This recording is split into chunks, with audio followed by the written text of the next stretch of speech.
Former IPS officer Devashish Dhar's name has been announced as the BJP candidate for Sonarpur North Assembly constituency. He is a resident of Milanpolli, ward number 14 of Rajpur Sonarpur municipality, and is the alumnus of Harinavi DVS school.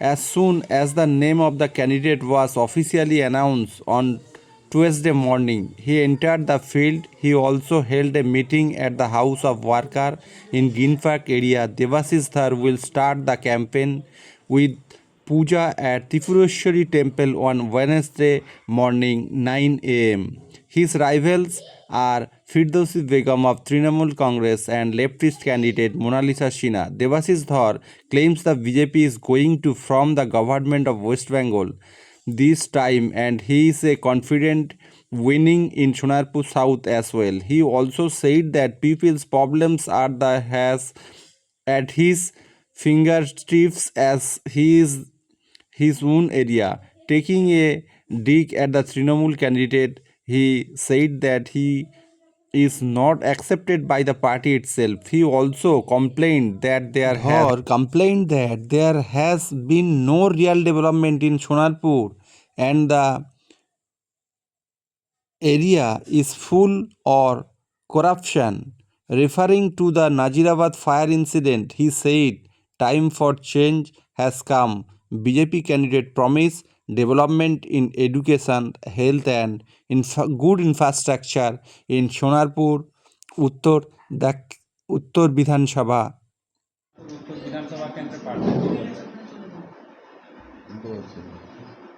বলবেন একটা কথাই বলতে চাই যে এবারে BJP ক্ষমতায় আসছে পশ্চিমবঙ্গে, এবং যে 294টা কেন্দ্রের মধ্যে আমাদের তো মেজরিটি নিয়ে আসবে সরকারে।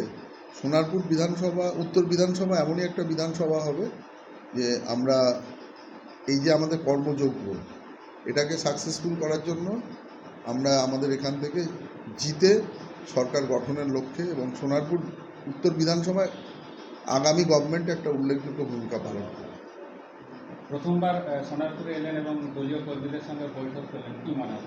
দেখুন, সোনারপুরের আমি বাসিন্দা, আমি ভোটারও, মানে আমার যদিও সেটা দক্ষিণ কেন্দ্রের আন্ডারে পড়ে, যেহেতু আমার ছোটোবেলাটা সোনারপুরের মধ্যে কেটেছে, এই প্রত্যেকটি জায়গা আমার হাতের তালুর মতো চেনা। গড়িয়া, নরেন্দ্রপুর, এদিকে হচ্ছে কামালগাজি, এখানে বিভিন্ন সময়, বা ওদিকে বোড়াল আমি পড়াশোনা করেছি, এবং এখানে বিভিন্ন টিচারেরও বাড়ি ছিল। তো প্রত্যেক দিন এটা আমার কাছে প্রত্যেক দিন আসা যাওয়ার পথে একটা প্রত্যেক দিন বলতে পারেন যে এটা আমার একটা খুবই পরিচিত জায়গা। কোনো দিন আমি যখন পুলিশে চাকরি করতাম তখন একটা অন্যভাবে এই জায়গাটাকে চিনতাম। আজকে দলীয়ভাবে আমাদের যেহেতু কার্যক্রম আজ থেকে শুরু হলো বিধানসভার নির্বাচনের যে প্রস্তুতি, তো এখানে এসে এটা প্রথম দেখতে এলাম। এদিক থেকে দেখতে গেলে এটা একটা নতুন অভিজ্ঞতা, বাট আমি হোম গ্রাউন্ডেই আছি। কি বলবেন, বিরোধী মানে যিনি আছেন তৃণমূলের, তিনি 3বারের বিধায়ক, অন্যদিকে বামফ্রন্ট প্রার্থী মোনালিসা সিনহাও রয়েছেন, কি বলবেন? উনি 3বারের বিধায়ক বা 30বারের বিধায়ক, ওটা কোনো উল্লেখযোগ্য ঘটনা নয়। এক তো হচ্ছে যে মমতা ব্যানার্জি নিজেই বলেছেন যে উনি 294টা কেন্দ্রে উনিই প্রার্থী, ফলে যিনি এখানে প্রার্থী হিসাবে দাঁড়িয়েছেন তার পার্টির কাছেই গ্রহণযোগ্যতা নেই, তাহলে আমি তার সম্পর্কে নতুন করে কিছু বলাটা বাহুল্য। আর 2011-র ইলেকশানটাই একমাত্র, যদি আমরা দেখি সৎভাবে ওই প্যারামিটারে একটা ইলেকশান হয়েছিল। 2021 বা 24-এ বিশেষ করে যে ইলেকশানটা হয়েছে ওটাকে নির্বাচন হিসাবে না ধরাই ভালো। তো যেখানে ছাপ্পা ভোট দিয়ে, যেখানে কাউন্টিংকে ম্যানিপুলেট করে জিততে হয়, পোস্ট পোলে এত ভায়োলেন্স হয়, তো সেটাকে আমরা জেতা হিসাবে মানতে পারি না। কবে থেকে প্রচারে নামবেন? আমি প্রচারেই আছি। দলীয় কর্মীদের আমার 10টা 20-তে নাম ডিক্লেয়ার হয়েছে। তারপর থেকে আমি কর্মীদের মধ্যেই আছি, বিভিন্ন পদাধিকারীদের মধ্যেই আছি। বেশ কিছু কর্মকর্তা আমাদের সাথে দেখা করতে এসেছিল। আর যদি অফিসিয়ালি বলেন, কালকে সকালে ত্রিপুরেশ্বরী মন্দিরে মায়ের পুজো দিয়ে আমার যাত্রা শুরু করব। এই বিধানসভার বাসিন্দাদের উদ্দেশ্যে বা যারা ভোটার তাদের উদ্দেশ্যে কি বলবেন? এনাদের একটা কথাই বলবো যে প্রকৃত উন্নয়ন কি হতে পারে সেটা আপনারা কোনোদিন দেখেননি এখনো। আমাদের ডবল ইঞ্জিন সরকার আসছে। সোনারপুর উত্তর অত্যন্ত প্রসপেক্টিভ জায়গা, যেখানে খুব শিক্ষিত মানুষজন বাস করেন, সঙ্গে অনেক ডেভেলপমেন্টের একটা ব্যাপার রয়েছে। এখানে সুপার স্পেশালিটি হসপিটাল হওয়ার কথা ছিল, হয়নি। এখানে অনেক কিছু হতে পারতো, কর্মসংস্থান হয়নি। এখানে একসময় কিছু শিল্পের সম্ভাবনা ছিল, যেটা হয়নি। প্লাস এখানে যে রিয়েল এস্টেটটা এখানকার একটা অত্যন্ত বড় একটা বিষয়বস্তু। তো সেই জায়গায় দাঁড়িয়ে আমি একটা কথাই বলতে পারি যে সোনারপুর উত্তর বিধানসভাকে কি করে সাজানো যায়, সোনারপুর উত্তর বিধানসভায় কি করে কর্মসংস্থান সৃষ্টি করা যায়, সোনারপুর উত্তর বিধানসভায় যে অনুন্নয়নের মাত্রা সেটাকে কি করে শেষ করা যায়, ইনফ্রাস্ট্রাকচার কি করে বাড়ানো যায়, এবং এখানে আর যে সম্ভাবনাগুলো উঠে আসতে পারে, সেটা ভালো কোনো আমরা সুপার স্পেশালিটি হসপিটাল করতে পারি, ভালো শিক্ষা ক্ষেত্রে কোনো বিশিষ্ট college, medical college, engineering college বা টেকনিক্যাল এডুকেশনের কিছু ব্যবস্থা করতে পারি।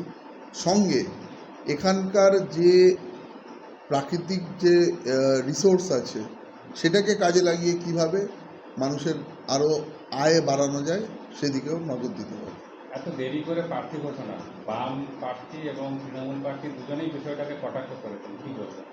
দেখুন, দুজনের ছলের কোনো অভাব হয় না।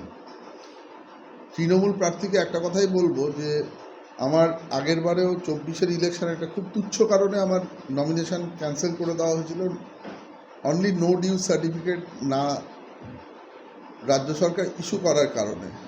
তো এবারেও ইস্যু করতে করতে গতকালে আমি নো ডিউ সার্টিফিকেটটা পেয়েছি। ওই জন্য এতদিন ওয়েট, এর জন্য সম্পূর্ণভাবে দায়ী রাজ্য সরকার, যেটা আজ থেকে 10 দিন আগে দিতে পারতো, সেটা জাস্ট কালকে আমি এটা হাতে পেয়েছি। তো এই জন্য প্রার্থীপদ ডিক্লেয়ার হতে দেরি হয়েছে। আর বাম আজকে রাজনৈতিক ময়দানে তাদের কোনো অস্তিত্বহীন। ওই যারা 10-20-25 হাজার ভোট পায়, তাদের যদি এই ব্যাপারটা নিয়ে ওনারা হয়তো এবারে 5,000 থেকে 10,000 ভোটের সংখ্যাটা এসে দাঁড়াবে, তো সেই জায়গায় দাঁড়িয়ে ওনারা কী বললো না বলে এতে কি যায় আসে। আর তৃণমূল প্রার্থী যত প্রচার করবে তত অ্যান্টি ইনকামবেন্সি ফ্যাক্টর ওনাকে ঘিরে ধরবে। কারণ এই যে গত 15 বছরে এত কুশাসনের মাধ্যমে এত কিছু অনুন্নয়ন হয়েছে এবং এত চুরি, দুর্নীতি, তোলাবাজি, কাটমানি, স্কোয়ার ফিট হিসাবে প্রমোটারদের থেকে টাকা নেওয়া, সর্বোপরি আপনারা ভুলে যাচ্ছেন এই যতুগৃহের যে ঘটনাটা, যেখানে 28 জন মানুষের প্রাণ গেল। উনি জবাব দিতে পারবেন? কে ওনার হাজব্যান্ড কী করে সবাই তো জানে। তো এই যে 28খানা মানুষের জীবন্ত দগ্ধ হয়েছিল, তাদের আত্মা যে এখন ঘুরে বেড়াচ্ছে, তাদেরকে শান্তি দেবে। উনি আরও ঘুরে বেড়ান, আরও ভালো করে প্রচার করুন, মানুষ ওনাকে ছেড়ে কথা বলবে না। জয়ের ব্যাপারে কথা আছে, সরকারও হচ্ছে, তৃণমূল চলে গেছে, বিজেপি এসে গেছে, এবং আমি তার পার্ট হচ্ছি। সোনারপুর বিধানসভা একটা উল্লেখযোগ্য অবদান রাখবে আগামী নির্বাচনে, এটাই, এর বাইরে কোনো কথা নেই। তৃণমূলের পশ্চিমবঙ্গে আর কোনো অস্তিত্ব নেই। এখন ফরমালি ইলেকশন যতদিন লড়বে ততটুকু আছে, ইলেকশনের পরে টিএমসি ফিনিশ।